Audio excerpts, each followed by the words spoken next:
구원 오직 은혜로라는 제목으로 말씀 함께 나누겠습니다. 사도행전의 전반부를 마치고 이제 전환점이고 분수령인 15장에 들어섰습니다. 이제 벌어지는 사건의 주요 무대가 안디옥입니다. 안디옥은 믿지 않는 자들이 성도들을 그리스도인이라 부를 정도로 이 복음의 역사가 참 왕성했던 곳입니다. 또 안디옥 교회는 최초로 선교사를 파송한 교회이기도 하지요. 그만큼 안디옥 교회는 이 선교의 전쟁기지로서 쓰임받고 있음을 보게 됩니다. 미국 예일대에서 선교학과 동양사를 가르쳤던 라토렛 박사가 쓴 기독교의 역사라고 하는 책이 있습니다. 그 책에 보면 교회사의 순환 과정이 눈에 딱 들어와요. 처음에는 박해 시기가 있습니다. 이 기간에는 외부의 어떤 공격에도 교회는 절대 분열되거나 이단이 일어나지 않아요. 박해 시기에 교회가 더 뜨겁고 더 부흥하고 성장을 했습니다. 그러다가 어느 시점에 교회가 평화롭고 부흥이 일어나면서 위기가 다가옵니다. 이단이 번성하기 시작을 하는 것입니다. 또 어떤 경우에는 이단 문제 때문에 교회가 분열되기도 해요. 박해 그리고 부흥과 평화, 분열과 이단, 이것이 교회사에 반복되는 순환 과정이었다고 라토렛 박사는 본 겁니다. 보십시오. 박해, 그 다음에 부흥과 평화의 시기, 분열과 이단, 이것이 계속 순환되더라는 것입니다. 자, 1절, 2절 함께 읽겠습니다. 1절, 2절 시작. 어떤 사람들이 유대로부터 내려와서 형제들을 가르치되 너희가 모세의 법대로 할례를 받지 아니하면 능히 구원을 받지 못하리라 하니 바울과 및 바나바와 그들 사이에 적지 아니한 다툼과 변론이 일어난지라. 형제들이 이 문제에 대하여 바울과 바나바와 및 그 중에 몇 사람을 예루살렘에 있는 사도와 장로들에게 보내기로 작정하니라. 여기 안디옥 교회를 라토렛 박사가 주장하고 있는 순환 과정을 한번 적용해 보십시오. 지금 안디옥 교회가 순환 과정의 한 고리에 접어들었습니다. 교회가 크게 부흥하는 중이에요. 왕성한 부흥의 시기를 안디옥 교회가 지금 맞고 있는 겁니다. 근데 이때 말씀을 가르치는 교사들이 유대에서 안디옥으로 내려와요.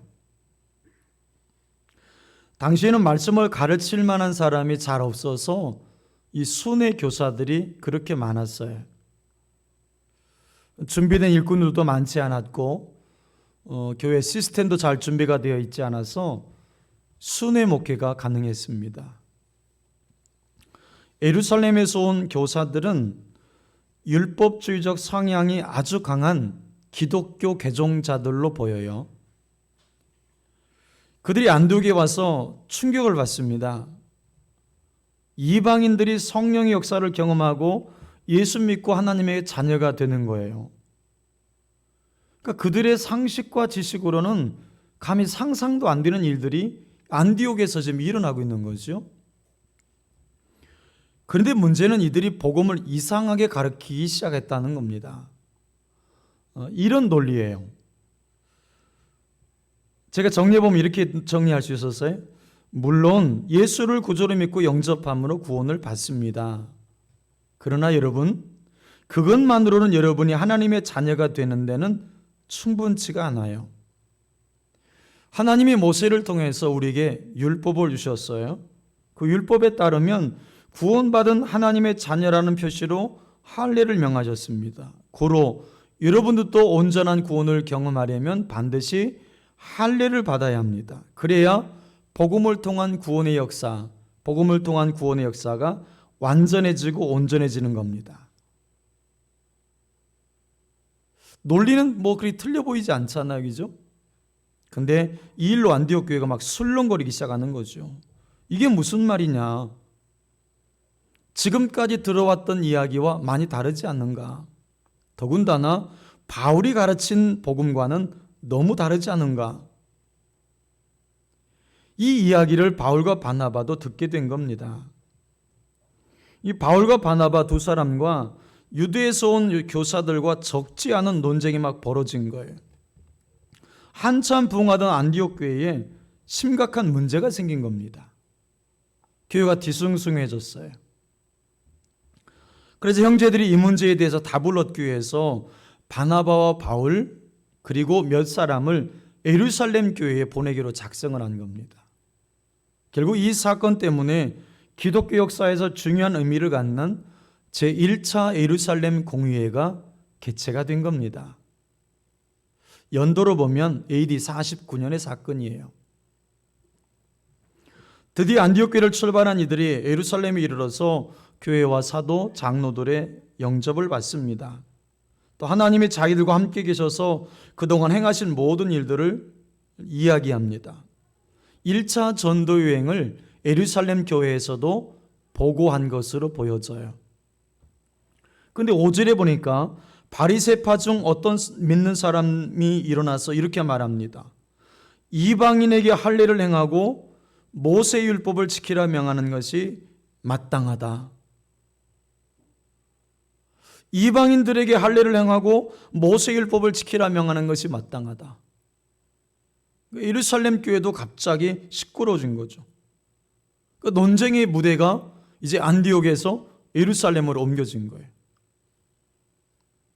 엄청난 격론이 벌어진 이후에 드디어 예루살렘 교회의 당시 수장이었던 베드로 사도가 일어나 말합니다.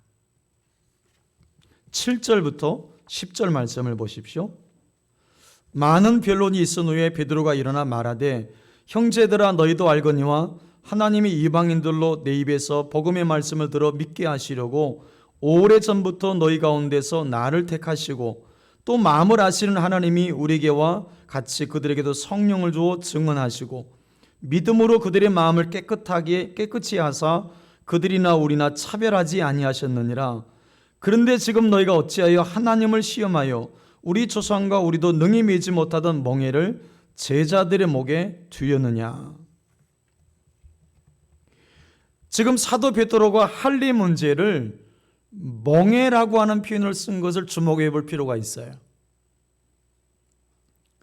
예수를 믿음으로만 구원이 온전하지 못하다. 그 구원이 온전해지려면 모세가 주었던 율법, 그 핵심 내용인 할례를 받아야 구원이 온전해진다. 그 주장을 베드로는 멍에라고 이야기한다는 거예요. 여기 멍에라고 쓴 단어의 헬라어는 쥐고스라는 단어예요. 그건 다 아는 얘기예요. 쟁기를 걸기 위해서 소의 목에 얹는 것이죠. 근데 구약에서 쓰는 방식과 신약에서 쓰는 방식이 조금 달라요. 구약에서는 이 멍에를 복종이나 고욕이라고 하는 단어 쪽에 많이 사용했어요. 근데 신약에서는 인간에게 율법이 지킬 것을 요구하는 규례와 의무를 상징할 때 이 멍에라는 단어가 쓰였습니다. 여기서 멍에는 1차적으로 보면 좀 좁게 보면 할례를 지칭하고 좀 넓게 보면 1절에서 말씀하고 있는 율법을 지칭한다고 보는 거예요. 사실 유대인들조차도 율법을 지키지 못했어요. 지킨다고 자랑은 했지만 실상은 그것을 온전하게 지키지 못하는 자들의 죄성만 확인됐을 뿐인 거죠. 자기들도 지키지 못했던 그 율법을 이제 이방인에게 지우려고 하는 거예요. 그래서 베드로는 이것을 복음을 회방하는 것이고 하나님을 거역하는 행위가 된다고 논박을 지금 하고 있는 거죠. 베드로의 결론은 분명해요. 그리스도의 십자가 복음만으로 충분하다. 그리스도의 십자가 복음만으로 충분하다. 다른 어떤 일체의 것도 필요하지 않다. 이 베드로의 지적이 아주 중요한 것이었습니다. 하나님이 유대인들과 같이 이방인에게도 성령을 주어 믿게 하셨다는 것입니다. 차별하지 않으셨다는 것이죠. 그 당시 유대인들은 엄청난 충격을 받았을 거예요. 당시 유대인들의 마음속에는 이방인들이 개와 돼지보다 못한 존재로 여겼지 않습니까? 이방인들을 그저 지옥의 불쏘시개로 여겼던 사람들이 유대인들이었어요.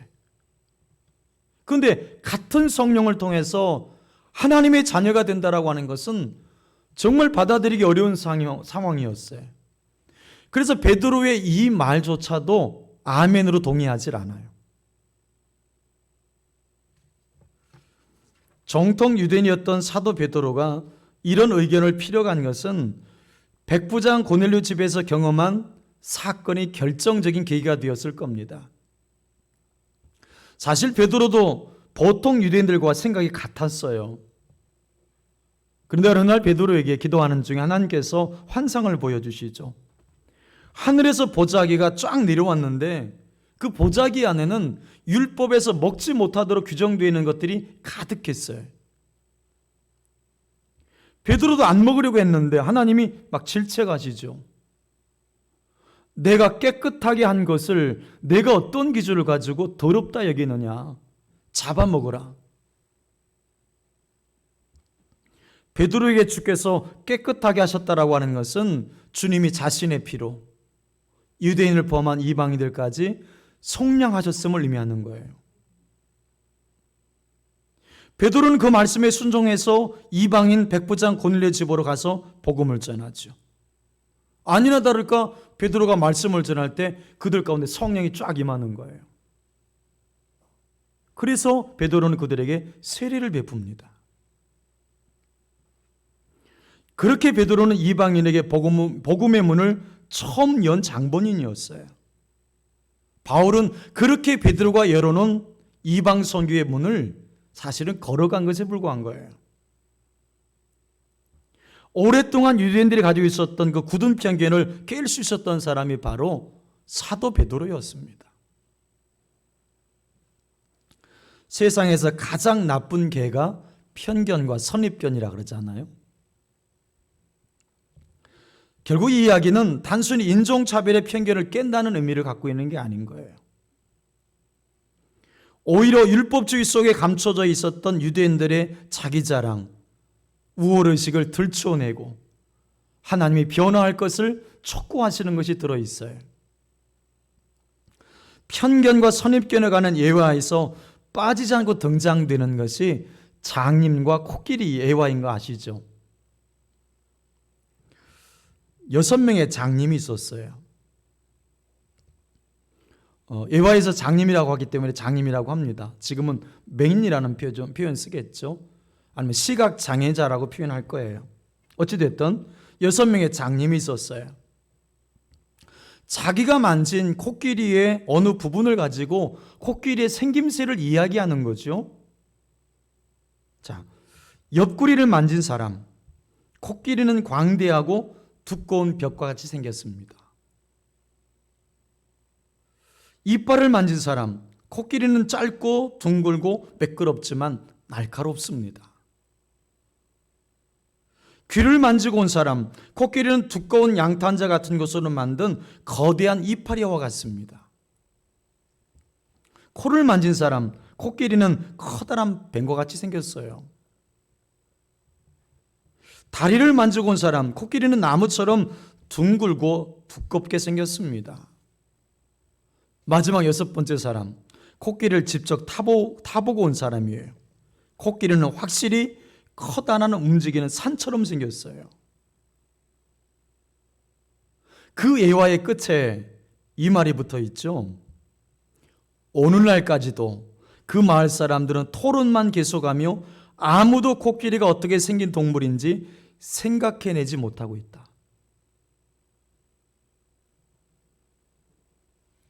비가 오면 우산을 쓰잖아요. 우리가 이제 장마 시즌에 들어서서 비가 오면 우산을 씁니다만, 그러나 어느 국민이나 다 그렇다고 생각하면 오산이에요.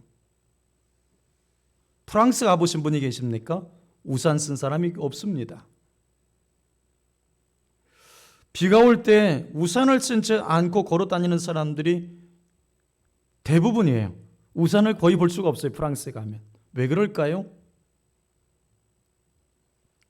프랑스인들은 어렸을 때 유치원에서 그런 교육을 받는 겁니다. 어린이가 우산을 쓰고 걸으면 앞이 가려져 위험하다는 거죠. 또 손이 자유롭지 못해 사고가 일어날 가능성도 높다는 것입니다. 그러므로 유치원 때부터 비가 오면 우비나 레인코트를 입도록 교육을 받습니다. 비가 오면 우산을 쓰는 게 당연한 것이 아닌 겁니다. 고정관념은 우리들의 생각과 안목을 좁게 만든다는 거예요. 고정관념을 깨트리면 세상이 훨씬 넓게 보입니다. 생각을 바꾸면 사물이 훨씬 크게 보이는 거죠. 작은 것에 연연하지 않게 되는 거예요. 그리스도인들은 하늘의 소망을 두고 사는 존재입니다. 여러분, 그러므로 사고의 폭도 넓혀야 되는 거예요.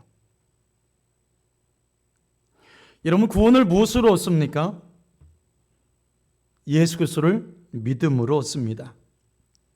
그러면 여기서 말하는 믿음은 내가 믿는 것인데 꼭 그렇다고 말할 수 있을까요?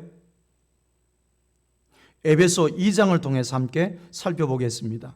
여러분, 에베소서 2장 1절 이하 3절 같이 읽겠습니다. 에베소서 2장 1절부터 3절 시작. 그는 허물과 죄로 죽었던 너희를 살리셨도다. 그때의 너희는 그 가운데서 행하여 이 세상 풍조를 따르고 공중의 권세 잡은 자를 따랐으니 곧 지금 불순종의 아들들 가운데서 역사하는 영이라. 전에는 우리도 다 그 가운데서 우리의 육체 욕심을 따라 지내며 육체와 마음에 원하는 것을 하여 다른 이들과 같이 본질상 진노의 자녀이었더니, 마치 우리의 과거의 병력을 기록해 놓은 것 같지 않습니까? 우리는 허물과 죄로 죽었던 자고 이 세상 풍조와 사단을 따르던 자고 육체와 마음을 따라 살던 자였습니다. 그래서 우리의 과거는 본질상 진노의 자녀였어요. 이것이 우리의 영적인 실상이에요.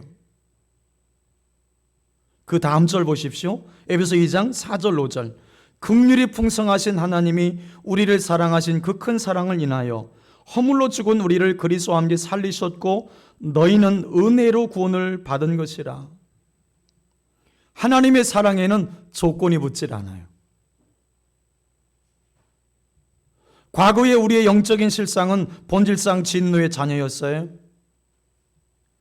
근데 그 진노의 자녀가 깨닫고 회개하고 순종해서 그 결과로 무엇인가를 허락하셨다는 말이 아니에요. 아무 조건이 없어요. 단지 긍휼의 풍성하심 따라 은혜로 구원을 얻은 것입니다. 그래서 이 부분에서 중요한 것이 본질상 진노의 자녀였더니 긍휼이 풍성하신 하나님이라는 말씀이에요. 계속 보세요. 에베소 2장 6절 이하 8절을 보시면 또 함께 일으키사 그리스도 예수 안에서 함께 하늘에 앉히시니 이는 그리스도 예수 안에서 우리에게 자비하심으로써 그의 은혜의 지극히 풍성함을 오는 여러 세대에 나타내려 하심이라. 너희는 그 은혜에 의하여. 이렇게 에베소 2장에서는 사람이 무엇인가를 했다는 내용이 전혀 없어요. 단지 우리의 상태, 우리의 영적 실존을 그냥 기술할 뿐이에요. 우리의 상태는 본질상 진노의 자녀예요. 그런데 우리의 노력이나 공로가 들어가지 않고 오직 그분의 자비와 사랑과 용서하심에 의해서 우리가 구원을 받았다는 거예요. 그리고 그 자비하심과 용서하심과 사랑하심이 주님의 십자가에서 나타난 것입니다. 그것이 나를 구원하기 위해서 주님께서 친히 흘리신 물과 피였습니다. 정말 말도 안 되는 사랑이에요. 에베소 2장 8절 9절 읽겠습니다. 8절 9절 시작. 너희는 그 은혜에 의하여 믿음으로 말미암아 구원을 받았으니 이것은 너희에게서 난 것이 아니요 하나님의 선물이라. 행위에서 난 것이 아니니 이는 누구든지 자랑하지 못하게 함이라. 여러분, 여기서 믿음으로 말미암아 구원을 받았다 할 때 그 믿음은 내가 믿는 믿음입니까? 아니면 누가 준 것입니까? 내가 믿은 거죠. 그렇지만 그 믿음은 내 속에서 생성된 것이 아니라는 거예요. 내 속에서 만들어진 믿음이 아니라는 거죠. 사전적인 뜻으로 생각하면 이 말이 이해가 잘 안 돼요. 성경이 말하고자 하는 의미에 집중할 필요가 있어요. 여러분, 그렇게 보면 믿음의 반대말은 불신이 아니에요. 믿음의 반대말은 불신이 아니에요. 믿음의 반대말은 불신이 아니라 자신을 의지하고 자신 안에서 근거를 찾는 자랑이에요. 그러니까 믿음의 반대말은 자랑입니다. 여기서 말하는 믿음은 내가 만들어낸 믿음이 전혀 아닌 거죠. 또 신뢰 차원의 믿음도 사실은 아니에요. 하나님이 선물로 주신 믿음인 거예요. 결국 믿음은 은혜의 선물입니다. 결국 누가 믿게 되는 거예요? 하나님의 은혜를 받은 자만 믿게 되는 거예요. 하나님의 선택의 은혜를 받은 자만 믿는 겁니다. 여러분, 그렇게 생각해 보면 내가 믿고 구원받았다는 것이 엄청난 은혜인 거고 기적이라 말할 수 있는 거예요. 그래서 복음을 바르게 이해하고 믿으면 두 가지가 없어져요. 첫째는 자기 자랑이 없어져요.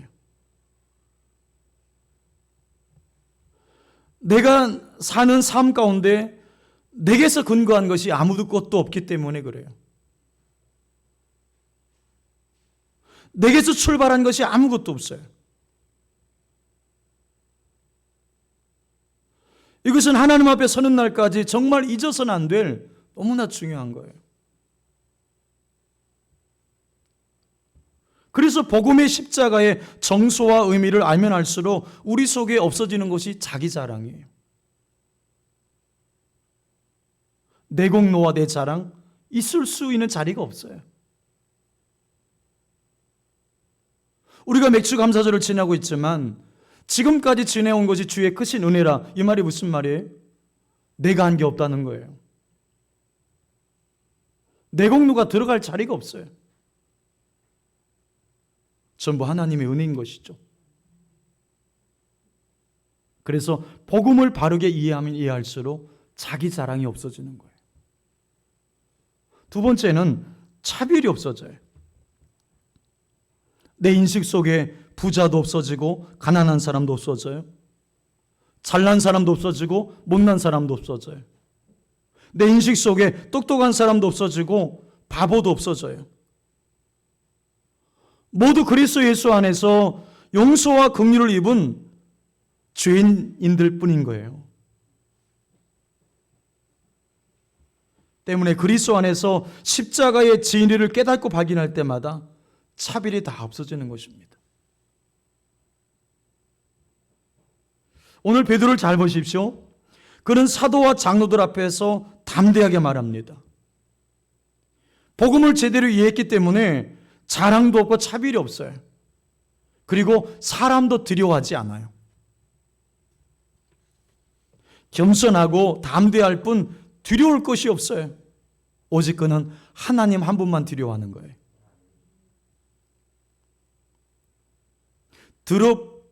들어봤을 법직한 스토리 하나 소개하겠습니다. 골프에 재미가 푹 빠진 목사가 있었어요. 골프 재미에 푹 빠진 목사 한 분을 소개하겠습니다. 구름 한 점 없이 화창하고 맑은 주일날이었습니다. 목사는 참 갈등하다가 결국 교회에 몸이 아파서 못 간다고 전화하고 골프장을 향했습니다. 이를 본 천사가 하나님께 말했습니다.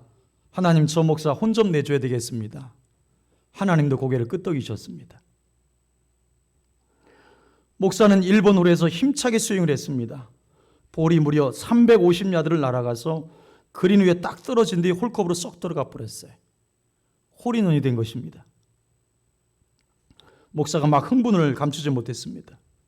천사가 충격을 받았습니다. 하나님, 이게 뭔가 잘못된 것이 아닙니까? 목사, 혼을 좀 내줘야 되는데 홀인원이 웬 말입니까? 하나님은 미소를 지으면서 천사에게 이렇게 말했습니다.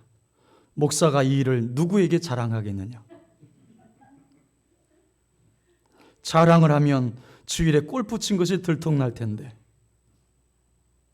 자랑하고 싶어도 자랑할 수 없는 고통이 얼마나 큰 고통이겠느냐? 여러분, 오늘 우리의 자랑이 무엇입니까? 오직 예수, 그분 한 분만 자랑해야 합니다. 오늘 유대인들은 이방인들에게 구원을 온전히 이루려면 율법에 따라서 할례를 받아야 된다 그랬어요. 여러분, 유대인들에게 그렇게도 자랑 삼았던 할례, 그 의미가 무엇일까요? 사실 할례는 남자의 생식의 끝을 잘라냄으로써 육체적인 생식 능력을 끊는 것을 의미해요. 그런데 이것의 영적인 의미는 자기 몸에 이런 흔적을 지님으로 자기 의를 죽이는 것이었어요. 할례의 가장 중요한 기초 정신은 자기 의를 죽이는 거예요. 자기 의의 죽음, 그게 할례예요. 이 할례가 신약 성경에서 여러분 아는 것처럼 세례로 바뀝니다. 세례가 무엇입니까? 우리가 세례할 때 우리는 지금 물에 찍어서 세례를 합니다만 원래 세례는 물에 온몸이 쫙 잠그도록 하는 거죠. 그래서 헬라어의 밥티조라는 이 단어는 물에 잠그다는 뜻이에요. 세례의 단어가. 예수님께서 요단강에서 이렇게 세례 받았을 때 몸이 쫙 잠겼던 거죠. 지금도 성지순례 가면 요단강에서 세례하는 분들이 가끔 있는데 한국 사람들도 있어요. 거기서 세례를 받는 의미 있는 장면들을 본 적이 있어요. 여러분, 물에 잠길 때 나의 옛사람이 죽는 것이고 물에서 끄집어 올라올 때 부활하는 거예요. 그게 상징하는 거죠. 그러니까 할례와 세례는 성격상 의미가 같아요. 지금 유대인들은 할례가 자신의 의의 죽음이라고 하는 그 의미를 잊어버린 채 계급장으로 지금 할례를 붙잡고 있는 거예요. 여러분, 그렇다면 오늘 교회 안에는 이런 착각이 없을까요? 양태는 조금씩 달라도 지금도 여전히 그런 착각이 많습니다. 두 가지를 기억해야 하겠습니다. 자랑 없음, 차별 없음입니다. 복음을 제대로 이해하면 공로나 자랑 이런 것이 나의 사고 속에 나올 수가 없어요. 내 과거의 영적 주소를 아는 한 우린 결코 나를 자랑할 수 없습니다. 그리고 다음에는 차별이 없습니다. 교회는 결코 정죄를 버려야 돼요. 누가 누구를 정죄한단 말입니까? 여러분, 우리가 전도회나 구역 모임에서 다른 사람을 정죄하고 판단하고 차별한다면 차라리 모이지 않는 편이 나을지도 몰라요. 우리가 교회에서 소그룹으로 모이는 것은 허물이 있으면 덮어주고 상처난 사람이 있으면 보듬어주고 어려운 문제를 겪고 있는 사람이 있으면 기도해 주는 거예요. 그것이 바로 교회의 기능이기도 합니다. 사랑하는 여러분, 교회의 주인은 예수 그리스도이십니다. 그분이 십자가의 죽으심으로 온 인류는 생명을 얻었습니다. 여러분, 그렇다면 교회는 생명을 살리는 곳이어야 되고 생명을 살리는 곳이어야 되고 그리고 하나님께서 주시는 그 사랑으로 서로를 사랑하는 곳이어야 합니다. 그리고 주님의 말씀과 주님의 은혜로 회복되는 곳이어야 합니다. 그것이 바로 하나님이 세우셨던 교회입니다. 절대 자기 자랑하지 않고 절대 차별하지 않는 것, 그게 바로 교회입니다. 그것이 오늘 사도행전 15장에서 말씀하고 싶은 핵심 요지이기도 합니다. 저와 여러분이 마음을 다해서 주님이 주인 되시는 그 아름다운 교회 꼭 함께 세워가기를 주님의 이름으로 축복합니다.